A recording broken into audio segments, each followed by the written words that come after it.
Welcome back. ഇന്ന് കിളികളുടെ ഫുഡിനെ കുറിച്ചാണ് ഞാൻ പറയുന്നത്. ലവ് ബേഡ്സിൻ്റെ എല്ലാ കിളികളുടെയും പ്രോട്ടീൻ ഫുഡ്സ്. ഇവർക്ക് നമ്മൾ പ്രോട്ടീൻ ഫുഡ്സ് കൊടുക്കണം. How to give protein foods? I just make it easy. Sprouts and carrot, beetroot, ചീവി ഞാനിങ്ങനെ എടുത്തു. പിന്നെ കുറേ കോൺസും ഇതെല്ലാം കൂടെ എടുത്തിട്ടാണ് ഇവർക്ക് കൊടുക്കുന്നത്. ഇത് വീക്കിലി വൺസ് അല്ല, ഞാൻ വീക്കിലി 2-3 ടൈംസ് കൊടുക്കാറുണ്ട്. സ്പെഷ്യലി എഗ്ഗ് ഇട്ടിരിക്കുമ്പോൾ ഞാൻ കൊടുക്കും. പിന്നെ കുഞ്ഞുങ്ങളുണ്ടെങ്കിൽ അവർക്ക് വെറ്റ് ഫുഡ് ആവശ്യമാണ്. വെറ്റ് ഫുഡാണ് അവർക്ക് ആവശ്യം. തന്നെയാണ് ഡ്രൈ അല്ലേ, അതുകൊണ്ട് നമ്മൾ വെറ്റ് ഫുഡ് കൊടുക്കണം അവർക്ക്. ഇപ്പോൾ 1-2 പേര് കുഞ്ഞുങ്ങൾ മുട്ടയിട്ടിരിപ്പുണ്ട്. കോക്ടെയിൽസ് ആണെങ്കിലും മുട്ടയിട്ടിരിപ്പുണ്ട്. സോ നമ്മളിതിനകത്ത് ഇവർക്ക് ഇങ്ങനെ എന്നും കൊടുത്തു കഴിഞ്ഞാൽ അവർക്ക് അതിനുള്ള പ്രോട്ടീൻ ആവും.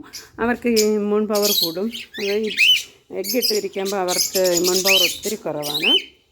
അതുകൊണ്ട് നമ്മളിങ്ങനെ സ്പ്രൗട്ടും തലേദിവസം രാത്രി പയറുകളെല്ലാം കൂടെ വെള്ളത്തിൽ ഇട്ട് മുളപ്പിച്ചെടുക്കുക. പിന്നെ ക്യാരറ്റും ബീറ്റ്റൂട്ടും തേനയും എല്ലാം കൊടുക്കാം.